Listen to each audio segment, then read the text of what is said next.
Good morning everyone. Welcome back to philosophy class. आज मैं बौद्ध दर्शन में मुदिता क्या होता है इस पर हम विचार करेंगे। ये इथिक्स है, ईस्टर्न इथिक्स जिसको कहते हैं, या आप भारतीय दर्शन के दृष्टिकोण से देखें तो बौद्ध दर्शन में उन्होंने जो नीति की बात की थी उसमें मुदिता एक अहम भूमिका निभाता है। भारतीय नीति शास्त्र में बहुत ही मुदिता को महत्व दिया गया है और यह एक सकारात्मक अवधारणा है। सामान्य शब्दों में मुदिता का अर्थ होता है दूसरों की प्रशंसा और सफलता को देखकर स्वयं आनंदित होना। दूसरों की प्रशंसा को देखकर और सफलता को देखकर स्वयं आनंदित होना, इसका अर्थ ये है कि आप में संकुचित बात, ईर्ष्या, द्वेष इत्यादि का न होना। नीति शास्त्र के अंतर्गत बौद्ध दर्शन में 4 ब्रह्म विहार की बात की गई है। ब्रह्म विहार की बात की गई है। इसमें ये 4 ब्रह्म विहार में एक है मैत्री, दूसरा है करुणा, तीसरा है मुदिता और चौथा है उपेक्षा। ये चौथा है। ये 4 बौद्ध विहारों की बात की गई है। बौद्ध दर्शन में आध्यात्मिक उन्नति और नैतिक आचरण को विशेष महत्व दिया गया है और उसी के अंतर्गत 4 बौद्ध विहार, ब्रह्म विहार की बात की गई है, जिसमें ये 4 हैं। हम सबसे पहले ये जानेंगे कि वास्तव में ये 4 विहार वास्तव में क्या है। भारतीय नीति शास्त्र में 4 जो विहार की बात की गई है उसमें पहला है मैत्री है फर्स्ट। मैत्री का अर्थ होता है सबके प्रति बिना भेदभाव के मित्रता और मंगल की कामना करना। ये मैत्री कहलाता है। दूसरा है करुणा। यह मैत्री के समान ही किसी के दुख से दुखी होना करुणा कहलाता है और करुणा का अर्थ होता है दूसरे के कष्ट को देखकर उसको आप सक्रिय होकर उसे दूर कीजिए। तीसरा है मुदिता मैत्री का वह आधार है जिसके आधार पर मुदिता टिका हुआ है। यदि आप किसी के प्रति मित्र भाव नहीं रखते हैं तो आप उसकी प्रशंसा पर प्रसन्न नहीं होंगे, उसकी सफलता पर सफल नहीं होंगे। मैत्री एक इच्छा है। जब सब सुखी हो तो मुदिता अपने आप ही आपके अंदर पैदा होगी। यहाँ आनंद की भावना अपने आप आएगी। अब हम मुदिता पर चर्चा करेंगे। वह दूसरे के उन्नति, सौभाग्य, गुणों को देखकर आपके अंदर निस्वार्थ हर्ष की भावना जागना मुदिता कहलाता है। यहाँ हर्ष और प्रमाद मिटती है। जब मैत्री और करुणा का गहरा संबंध होता है तो अपने आप सहज ही मुदिता आ जाती है। अब चौथा है उपेक्षा का अर्थ होता है उदासीन।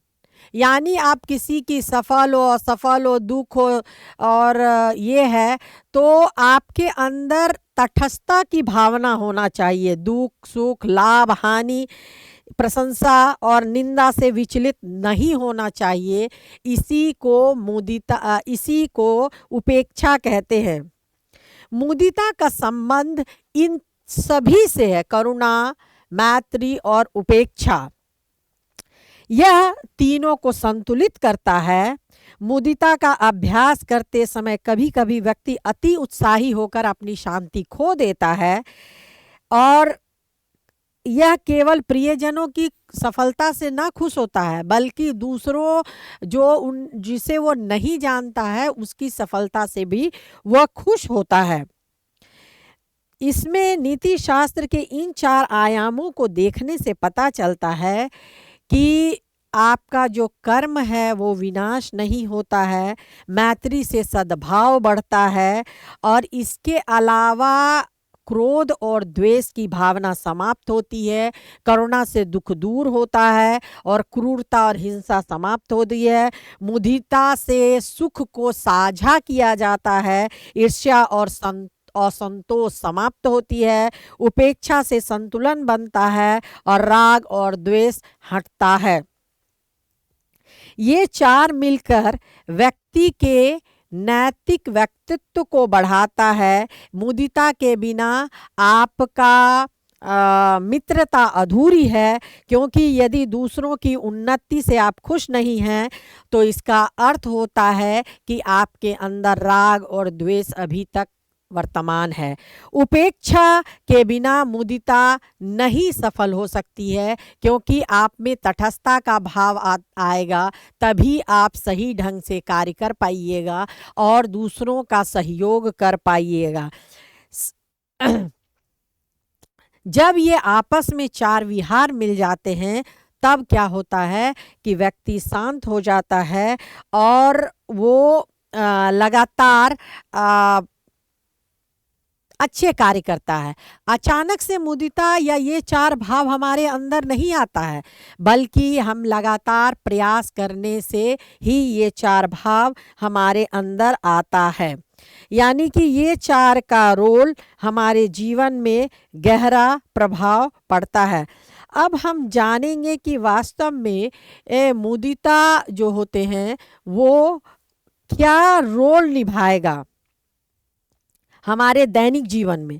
दैनिक जीवन में मुदिता और अन्य व्यवहार जो होते हैं, ब्रह्म विहार के जो व्यवहार होते हैं, वह एक महत्वपूर्ण भूमिका निभाता है। ब्रह्म विहार को उतरना मानसिक अपने आप को प्रशिक्षण की तरह है। यह लोगों को सचेत करता है और निरंतर अपने कर्तव्य करने के लिए प्रेरित करता है। लगातार अभ्यास करने से व्यक्ति में ये 4 ब्रह्म विहार आते हैं। अच्छा, हम यहाँ पर एक महत्वपूर्ण बात ये बताना चाहते हैं कि व्यवहारिक जीवन में इसका क्या उपयोग है। सबसे पहले मुदिता के लिए आपको व्यवहारिक अभ्यास करने से व्यक्ति में ईर्ष्या की भाव शांत हो जाती है और इसका सबसे अच्छा तरीका यह है कि सराहना की डायरी या प्रतिदिन बैठकर कोई भी घटना को रोज़ थोड़ा थोड़ा करके लिखें और दूसरे की प्रशंसा उसमें लिखें, तो ऑटोमेटिकली आपके अंदर प्रशंसा का भाव और अच्छे गुण आएंगे। किसी की खुशी को देखकर आप उसे बधाई दीजिए, प्रशंसा कीजिए और उसके प्रति सहज भाव रखिए, मित्रवत रखिए और उसके उत्साह में स्वयं उत्साहित होइए। सोशल मीडिया का उपयोग सकारात्मक और दूसरों के प्रति सकारात्मक दृष्टिकोण और दूसरों को उत्साह बढ़ाने के लिए कीजिए, ना कि किसी को ट्रैप करने के लिए। यहाँ पर यह व्यक्ति खुश है, यह एक अच्छी बात है और आप खुद उसके खुशी को साझा कीजिए। प्रतिस्पर्धा को प्रेरणा में बदलिए। यदि आप किसी प्रतिस्पर्धा आपस में बेहतर होगा तो ईर्ष्या के बजाय उसमें उत्साह की भावना आएगी, काम का ऊर्जा बढ़ेगा और लगातार व्यक्ति अच्छे कार्य करेंगे। उसी प्रकार मैत्री का भी व्यवहारिक जीवन में आप लगातार प्रयास कीजिएगा तो मैत्री बढ़ेगा और लोगों में मित्रता बढ़ेगी। करुणा भी उसी के अनुसार बढ़ेगा और उपेक्षा भी बढ़ेगी। रोज प्रतिदिन आप ऐसे करते हैं तो निश्चित रूप से आप में ये भाव बढ़ेगा ही। हम यहाँ पर थोड़ा सा चर्चा करना चाहते हैं कि वास्तव में जो ब्रह्म विहार हैं, इसको ब्रह्म विहार क्यों कहा जाता है। मुदिता की तो हम चर्चा किए हैं। ब्रह्म विहार में का अर्थ होता है चित्त के वे उच्चतम और शुद्ध उदांत अवस्था जिसमें मन स्थिर, करुणामय और अहिंसक बनता है। ब्रह्म का तात्पर्य होता है यहाँ पर सृष्टिकर्ता के रूप में ईश्वर नहीं, बल्कि श्रेष्ठ, उदांत और दिव्य अवस्था है। जबकि जो ब्रह्म है, ईश्वर को यहाँ नहीं माना गया ब्रह्म है, बल्कि आपके अंदर वो स्थिति, जो दिव्य अवस्था को आप प्राप्त करते हैं, श्रेष्ठ अवस्था को प्राप्त करते हैं। और विहार का अर्थ होता है निवास करना। यानी इस प्रकार ब्रह्म विहार का शाब्दिक अर्थ है चित्त का श्रेष्ठ अवस्था में निवास। उसी के अंतर्गत ये चार आते हैं, जिसमें मुदिता एक महत्वपूर्ण भूमिका निभाती है। आज वर्ग में इतना ही। मैं अगली कक्षा में पूरा ब्रह्म विहार को और विस्तृत तरीके से बताऊंगी। आज मेरा सेंट्रलाइज केवल मुदिता पर था। तब तक के लिए धन्यवाद।